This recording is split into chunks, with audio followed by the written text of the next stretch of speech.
Bonsoir, bienvenue sur la Libre Antenne, comme tous les soirs, 21h minuit sur metatv.org. Ce soir, on est avec Sachka Lelouch. Bonsoir Sachka. Salut à vous, bonjour à tous, je suis ravi d'être là. Ah bah nous on est content de te recevoir aussi, hein, parce que bon, il y en a certains qui ont déjà vu, j'imagine, le court-métrage, c'est un court-métrage, hein. Court-métrage. Le court-métrage Passe le briquet à ton voisin, voilà, qu'on a diffusé. Je vous en remercie. Vraiment largement, je t'assure, on a kiffé et on va en parler de toute façon. Donc en tout cas, bienvenue à vous tous sur le chat, hein, les trolls, les métanautes, les modératrolls. Ouais, parce qu'on a créé quelques races hybrides nous aussi, on a un côté Monsanto, tu vois. Les trolls se transforment en métanautes, tu vois. Mais après une période de dressage, hein, quand même, ça nécessite un petit travail intense, hein, quand même. Je suis pas sûr de voir ce que c'est que les trolls, etc. Mais bah c'est des petits bons, il faut imaginer des gremlins, tu vois, tu sais, qui viennent te pourrir la vie. D'accord, qui viennent comme ça, tu vois. Puis hop, tu leur jettes de l'eau, puis bon, après t'arrives à les dompter, quoi. D'accord. En même temps, si ça peut leur permettre de poser les bonnes questions, parfois qui piquent un peu aussi, pourquoi pas. Oui, c'est pour ça. Ouais, ça dépend. Non, ça va quand même, ça va. On arrive à gérer. Bon, on s'est transformé en dompteur de trolls depuis. On a pris des galons. Alors sinon, toi, Sachka, donc t'es réalisateur. Donc ça fait combien d'années à peu près que tu fais ça? J'ai réalisé uniquement un court-métrage pour l'instant. Ouais. Maintenant, je travaille depuis 4 ans dans le milieu de la production et de la réalisation. J'ai la chance de travailler dans une boîte de production assez active. Après, ça fait depuis 2006-2007 que je m'intéresse à tout ce qui tourne autour de la prise de conscience, des informations qui tournent sur Internet et que je suis passionné par ça. Ouais. Donc une fois que j'ai pris conscience, entre guillemets, de ce qui se passait ou de la gravité et de la densité de ce qui arrivait, je me suis dit quel est le moyen pour agir, parce qu'une fois qu'on est pris par ça, on n'a qu'une seule envie, c'est de participer à l'éveil de conscience ou de jouer sa propre carte là où on peut. Moi j'avais accès au milieu de l'audiovisuel, donc assez rapidement je me suis dit pourquoi pas faire un film. Ouais. L'idée du briquet m'est venue en sortant d'une bonne soirée, j'avais un briquet dans la poche et comme tous ceux qui fument je pense sont au courant que ça circule assez vite. Il y en a qui ont des itinéraires sympathiques, donc j'ai utilisé ça pour aborder plusieurs thèmes. Ouais.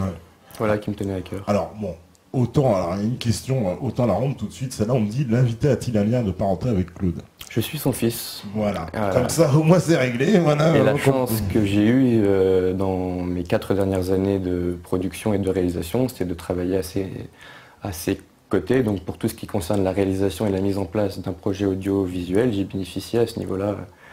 Ça aide quand même d'avoir un papa. Ça aide, oui, bien sûr. Ça aide pour monter un projet, même si ce projet, je l'ai fait totalement indépendamment de lui, avec 2 amis à moi, qui ont été les producteurs de ce film, Edwin Slaviolette et Maxime Détroglodé, que je remercie pour leur apport. On a fait ça indépendamment. Et là où j'ai eu de la chance, c'est que oui, j'ai travaillé dans la boîte de mon père, un peu comme un fils à papa, donc ça m'a laissé du temps pour me renseigner sur Internet. La plupart de mon temps, c'est vrai que je le dédie à mes recherches. Donc voilà. Et lui d'ailleurs, il a apprécié ton film? Il a bien aimé mon film, ouais, non, il a trouvé ça très bien, il est plutôt très... Il n'a pas été un peu choqué, enfin, par les sujets abordés, par le... On avait déjà eu pas mal de conversations au préalable sur ces thèmes-là avant qu'il voit le film. Il était très content de voir que je matérialisais, entre guillemets, les idées dont je lui parlais et qui avaient l'air qui me passionnent. Et il est très content qu'il y ait des choses comme ça qui me tiennent à cœur et que de me voir aussi investi dans ces choses-là. Il m'encourage beaucoup là-dedans. Même s'il est évidemment pas d'accord sur tout et que on parle de choses qui ne sont pas de son temps, entre guillemets. Lui a construit sa vie avec d'autres modèles. Donc il a plus de mal à accepter. Merci beaucoup. Merci. Comme un canal plus, d'accord, se voilà, servir le thé, on prend, mon Dieu, mais ta TV, on a monté d'un cran, hein, j'ai oublié. On nous apporte le thé maintenant, en plein direct, c'est, mon Dieu, tu vois, c'est l'effet Lelouch, hein, je veux te dire. C'est parfait, j'adore le thé. Mais, parce que dans ton court-métrage, c'est vrai que tu apportes des sujets, j'ai envie de dire un peu polémiques, volontairement, j'imagine, voilà, qui, en tout cas, voilà, on voit bien que tu as voulu aborder, par exemple, à un moment, il y a un passage sur le 11 septembre. Voilà. Alors c'est super bien fait en plus parce que voilà, il y a le côté un peu évidemment le côté conspi, mais tu as bien choisi parce que c'est Bon, je raconte, mais il y en a beaucoup qui ont vu de toute façon, ça parle des thèmes. À mon avis, ceux qui regardent cette émission les connaissent déjà. Non, mais dis donc, le service s'améliore ici, ça. C'est déjà le Ritz. Non, parce qu'à un moment, voilà, il y a la jeune fille et tout, et puis qui prend ça un peu à la légère, et puis on voit qu'elle s'est quand même un peu renseignée sur le truc. En plus, non, vraiment, la scène est bien faite, je trouve. Merci, ça me touche. Le 11 septembre, pour moi, comme pour pas mal de gens, ça a été un déclic quand même c'est-à-dire si autant de médias et si autant de gens concertés dans tous les milieux que ce soit acceptent de ne pas dire a priori ce qui tombe sous le coup de l'évidence quand on s'y plonge un petit peu, c'est que ça englobe un certain nombre de choses derrière ça. Donc ça a été un gros déclic. Je ne pouvais pas faire un film sur, je ne vais pas dire la prise de conscience, mais sur faire tourner une information qui émerge sur Internet et que l'on se transmet les uns les autres. Le 11 septembre, pour moi, me paraissait indispensable dans ce film parce que ça a été pour moi, c'est vraiment peut-être que par rapport à moi, mais un gros déclic. Ouais, un gros déclic. Ah non, mais je pense que ça a été un déclic pour pas mal de monde. D'ailleurs, voilà. Ça a répondu à la question. On me demandait qu'est-ce qu'ils pensent de la version du 11 septembre. J'ai un peu la réponse. Oui, c'est-à-dire que j'en pense rien de fixe dans l'absolu parce que c'est tellement dense et il y a tellement de choses qui rentrent en compte que je n'ai pas de version à moi propre. Mais je pense évidemment que les Américains étaient au courant de ce qui est arrivé. Je pense que c'est un événement qui a choqué l'imaginaire collectif et qui était là pour légitimer une offensive contre des terroristes, entre guillemets, qui auraient été là pour attaquer et qui ne mettaient en danger personne, simplement pour légitimer une prise de contrôle des ressources qui était indispensable à ce moment-là dans l'économie mondiale. C'est-à-dire que si on n'avait pas du pétrole, il me semble que... Enfin voilà, pour moi c'est une histoire de ressources. Après il y a un milliard de causes, mais je pense que c'est quelque chose de construit. De faux, je ne pense pas que Ben Laden ait fait tout ça dans sa grotte. Ça, ouais, dans sa grotte. Voilà. Tora Bora. Voilà ce que j'en pense. Mais je pense aussi que ça a été mis en place pour réduire et restreindre la liberté du peuple américain à grande échelle. Il y a la COG, la Continuity of Government, qui a été mis en place à ce moment-là, et c'était un programme qui visait à mettre en place un gouvernement parallèle de 40 personnes en dehors de toute constitution en cas d'attaque atomique. À l'époque, c'était mis en place en 1980 par Dick Cheney et Ronald Rumsfeld déjà, qui étaient au même poste respectif qu'avec Bush, mais là c'était avec Reagan, et ils l'ont mis en place. Et donc depuis, il y a un gouvernement parallèle qui est en place et qui fonctionne et qui est anticonstitutionnel. Et puis il y a eu toutes les restrictions sur les libertés individuelles, avec toutes les caméras, etc. Toutes ces choses-là qui arrivent, avec peut-être in fine la puce chez les gens pour, la puce RFID. Pour les contrôler. Je crois que c'était dans cette logique-là. Et combien de temps à peu près t'as mis pour réaliser tout ce court-métrage? Parce que franchement c'est plutôt bien réalisé, c'est assez riche, il y a pas mal de scènes différentes, il y a un beau casting. Puisqu'il y a même Rufus dedans. Rufus, que je remercie, si un jour il voit cette émission. Rufus, c'est un type génial, il est super ouvert sur tous les thèmes, et quand il voit qu'il y a des jeunes qui sont là et qui mettent de l'énergie pour faire bouger les choses, il plonge avec et il nous aide, et c'était vraiment bien de l'avoir, parce que tous les autres acteurs, à part Jackie Ido, à la fin, ne sont pas des acteurs professionnels du tout. Et lui, je trouve, donne de la consistance dans son rôle. Il fait beaucoup de bien au film. Sinon, ça met 1 an entre le moment de l'écriture et la fin du montage, du mix, etc. Ça met 1 an, ça met pas mal de temps quand on n'a pas beaucoup de moyens. Après, c'était la première fois aussi que je me lançais dans un projet de ce genre, donc je pense que si je devais le refaire, j'irais un peu plus vite parce que je saurais un peu mieux comment se passent les choses, mais voilà, 1 an. Ouais, parce que il y a une belle équipe, il y a une petite troupe d'acteurs un peu, là, les petits jeunes, là, la bande de petits jeunes aussi, je sais pas où tu les as trouvés, mais ils jouent bien leur rôle. Cours Florent, on a fait des petits castings pour les petits jeunes. D'accord. Et sinon, les jeunes de mon âge, a priori, ce sont vraiment tous des potes à moi. Ouais, c'est ça, c'est que, voilà, je savais pas ça, mais c'est ce que je me suis dit, que j'ai ressenti qu'il y avait des potes à toi, même on te voit dedans à un moment. Oui, j'étais grillé. Pas vraiment prévu, mais oui, à un moment donné, quand il y a le passage là, avec la fille qui dit, moi je fume pas et tout, machin. Voilà, petit gimmick. Ouais, on a capté à la Spike Lee. Je veux dire Woody Allen, parce que Woody Allen. on sait qu'il n'est pas forcément apprécié partout. Non, mais Je partage ce point de vue à beaucoup de niveaux, hein, même si je ne crache pas sur la totalité de ce qu'il a fait. C'est vrai que c'est un penseur un peu trop égocentrique, matérialiste, existentialiste, qui ne voit pas grand-chose d'autre que sa propre personne, qui considère le monde comme n'ayant pas vraiment de but. Parce que je pense que quand on est centré sur soi-même, c'est vrai que c'est plus compliqué de donner un sens à la vie.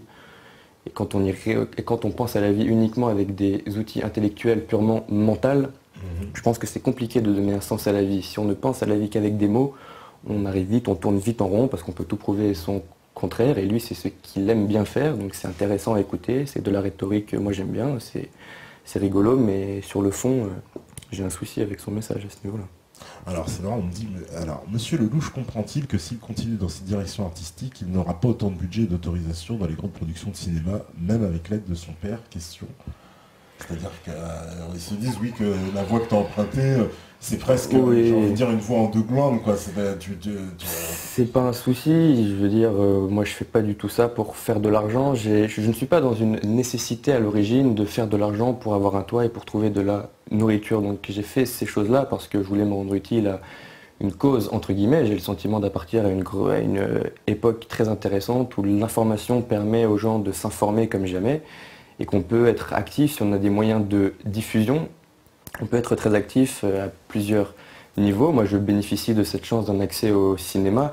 Cet accès, est-ce que je vais le perdre parce que je parle de certaines choses? Je ne pense pas. Des intermittents qui aimeraient travailler mais qui ne peuvent pas parce qu'on a affaire à un système cloisonné par des grandes boîtes qui sont de plus en plus fermées au niveau des idées qu'elles veulent bien développer. Ça fait qu'il y a beaucoup de gens qui aimeraient travailler dans le milieu de l'audiovisuel mais qui ne peuvent pas et qui sont prêts à travailler pour ces causes-là. Et puis il y a de plus en plus de gens sur Internet, de toute manière, qui sont intéressés par ces thèmes-là.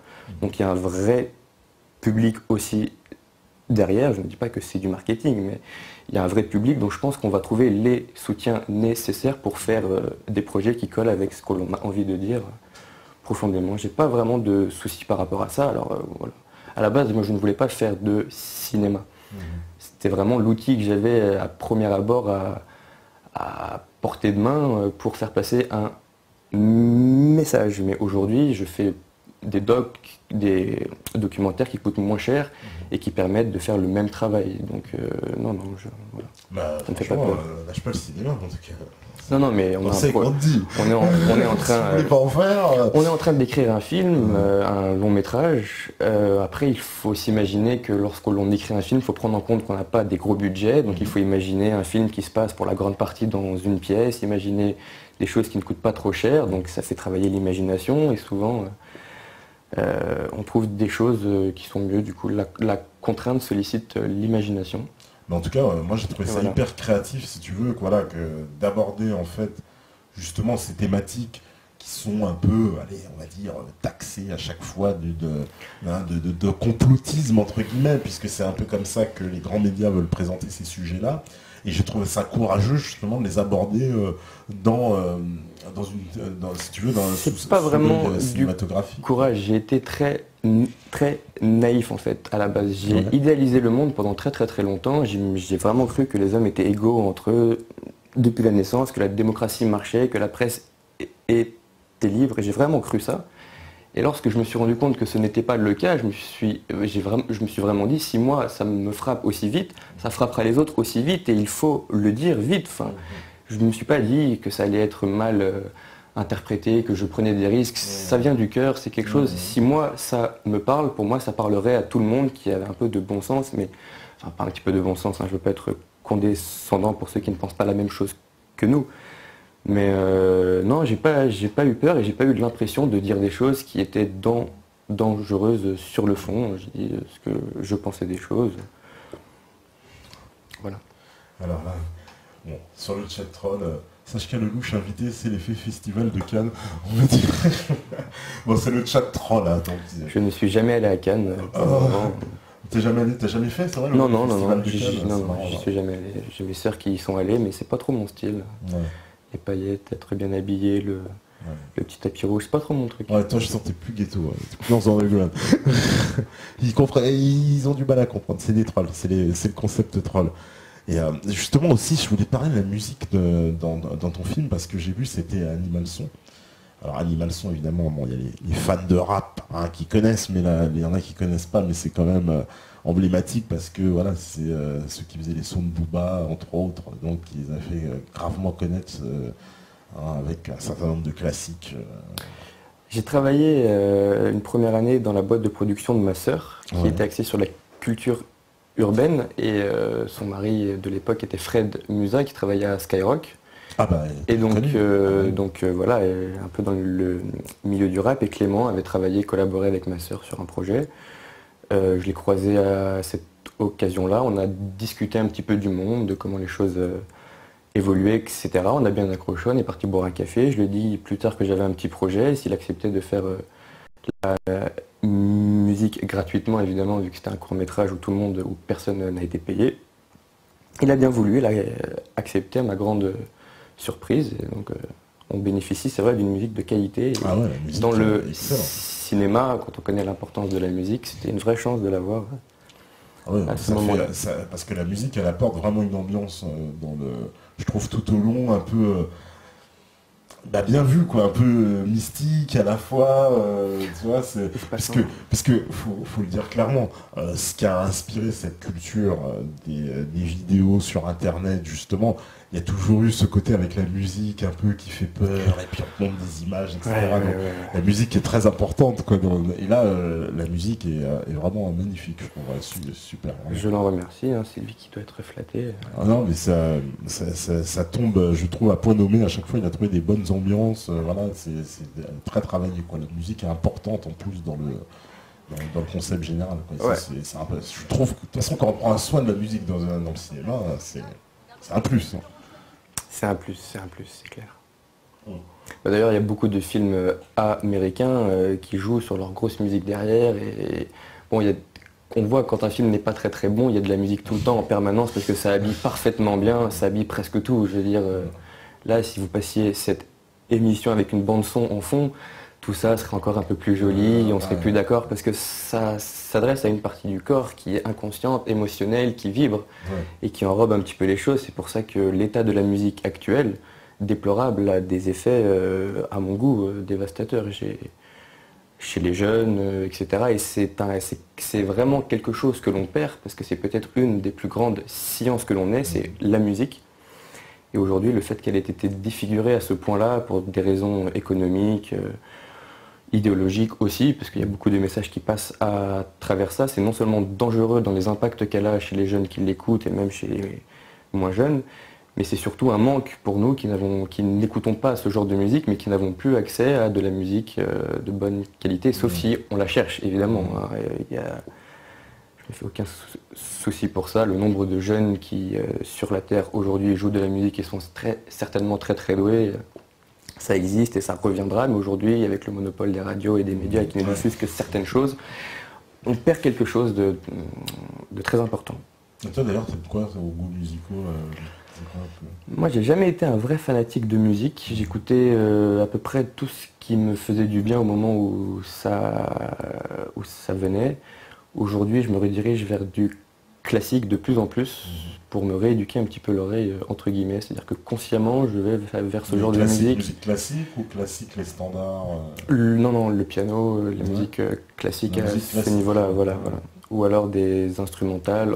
En fait, j'aime bien écouter des sons où je ne devine pas au bout de 15 secondes le son qui va revenir en boucle 3 fois de suite. J'aime bien les musiques où ça change continuellement et où on ne devine pas les notes en fait. Ouais, il y a une évolution. Voilà.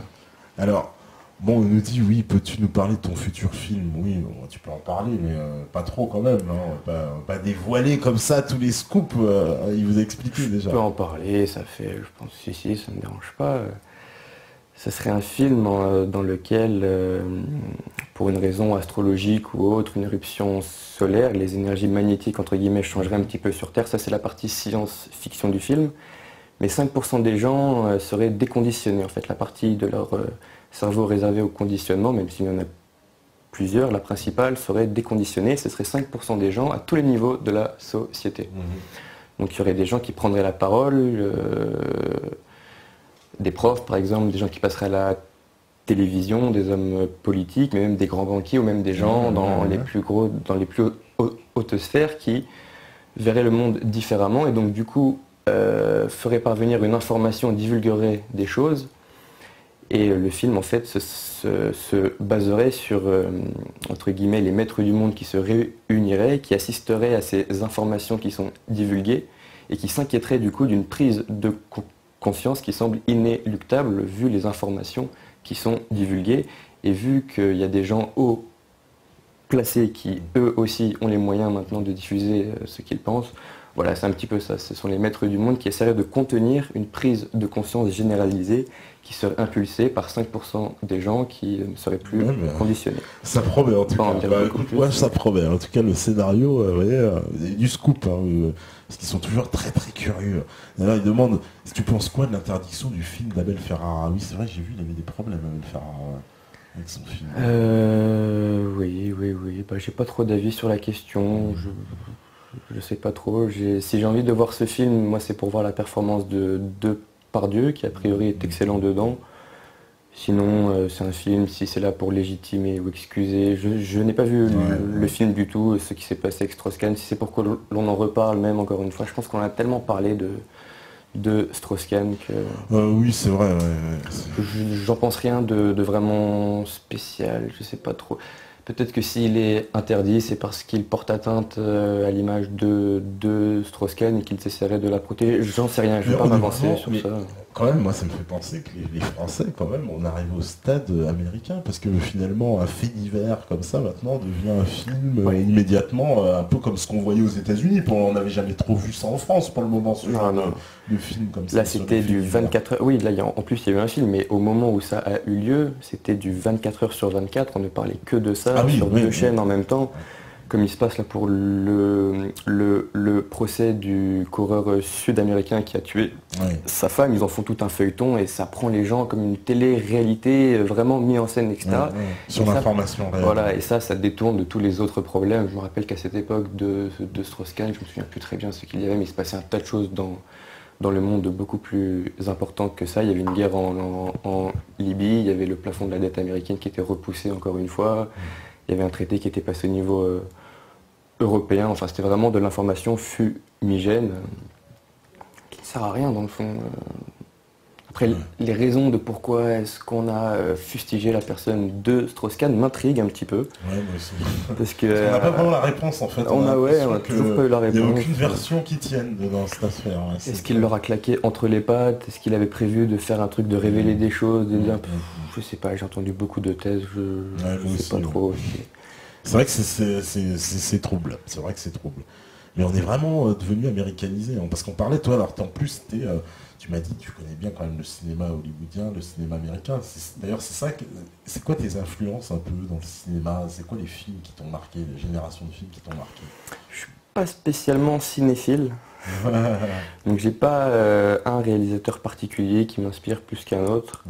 Et c'est quoi les films qui t'ont marqué? T'as quand même des films références? Ouais.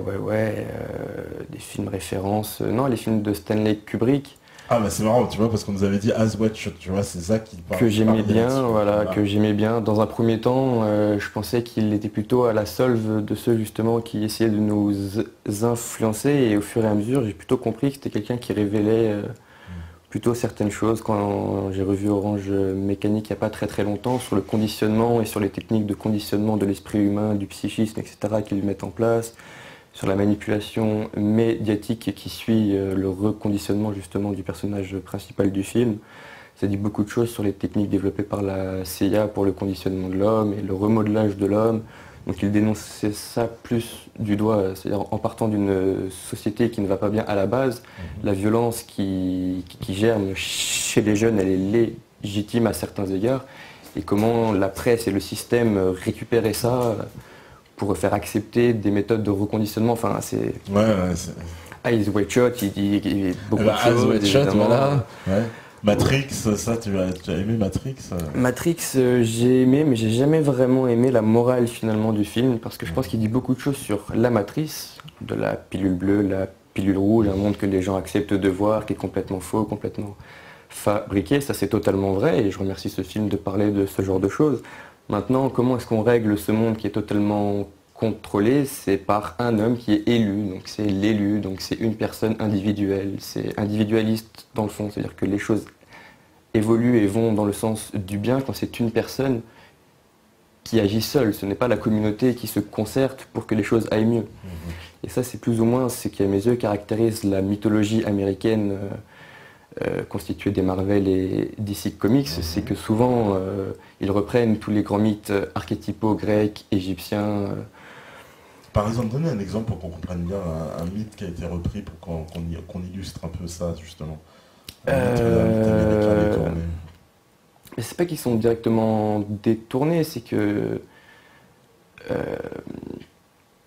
Bon là, j'ai pas d'exemple qui me vient tout de suite. Je vous redirige tout de suite vers une vidéo sur Baglis TV, qui est un site que je conseille à beaucoup de gens sur l'hermétisme, l'ésotérisme, qui démystifie certaines choses et qui désocculte un petit peu ce qu'il y a derrière ça. Il y a une vidéo qui vient d'arriver et qui parle justement des mythes archétypaux inscrits dans les Marvel.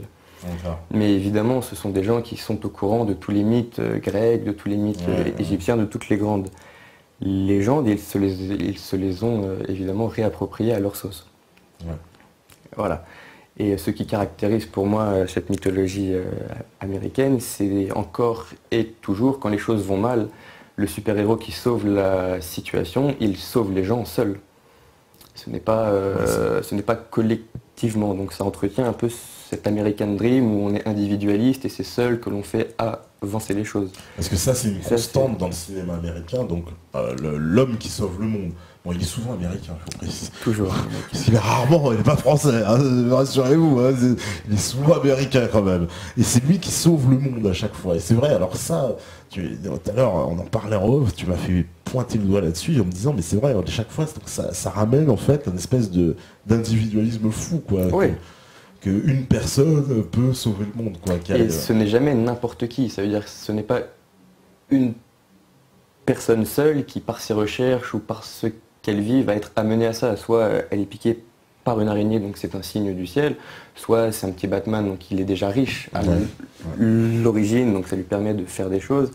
Mais d'ailleurs, il ne sauve plus vraiment le monde. Récemment, dans les films américain, le monde n'est pas sauvé du tout. C'est apocalyptique dans tous les sens du terme.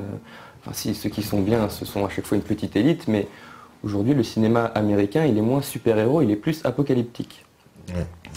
Et ça, c'est assez terrifiant parce que ce sont des apocalypses, non pas au sens des Mayas, c'est-à-dire qui touchent à la conscience de l'homme et qui sont intérieures comme une forme de révélation, et qui est le sens étymologique du mot. Mais c'est plus une apocalypse extérieure, matérielle, où la Terre explose et le monde explose. Et je crois il me semble que le cinéma américain nous programme, entre guillemets, à accepter cette idée que de manière indéniable, le monde va exploser. Ouais, parce qu'il y a, alors ça c'est le catastrophisme ambiant depuis quelques années, on nous diffuse à longueur de temps ce genre de film ou tout. Il y avait déjà en 1929, au moment où Rockefeller et JP Morgan, qui sont les banquiers qui ont fait de l'argent à l'époque de cette première crise, ont racheté les 8 plus grands studios hollywoodiens, les 8 plus grosses boîtes de production hollywoodiennes. Et à cette époque-là de crise économique, ils ont abreuvé le peuple de films apocalyptiques déjà. Parce que... ils ont préparé la Seconde Guerre mondiale, si j'ose dire. Ils ont annoncé, mais c'était aussi pour qu'en temps de crise, les gens, lorsqu'ils vont voir des films apocalyptiques, finalement se satisfont peut-être plus facilement de leur monde à eux, même s'il ne va pas très bien, on montre quelque chose de pire. Donc c'est réconfortant sur le moment. Sur le moment, et il vaut mieux accepter ses propres conditions comme ça en plus, quelque part. Voilà. Plutôt que se révolter en disant finalement je suis bien dans mon canapé, j'ai mon petit...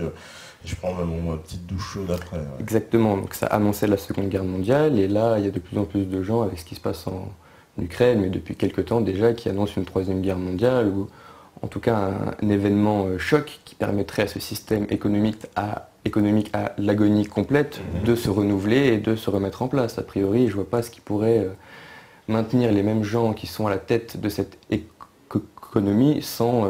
Enfin, je veux dire, ils ne pourraient pas la remettre à zéro sur des bases saines sans un gros crash qui passerait par une guerre ou un bouleversement de ce genre-là. Donc peut-être, oui, que les films apocalyptiques actuels nous préparent aussi à ça. Ils nous préparent, puis à chaque fois, c'est le peuple qui morfle et une petite élite qui s'en sort, comme dans Elysium ou Snowpiercer, là, voilà, où c'est les gens de l'avant du train qui s'en sortent. Donc à chaque fois, c'est ce petit modèle-là aussi qui est reproduit. Alors on nous demande aussi, c'est vrai, s'il y a eu des séries aussi qui ont enrichi ta culture.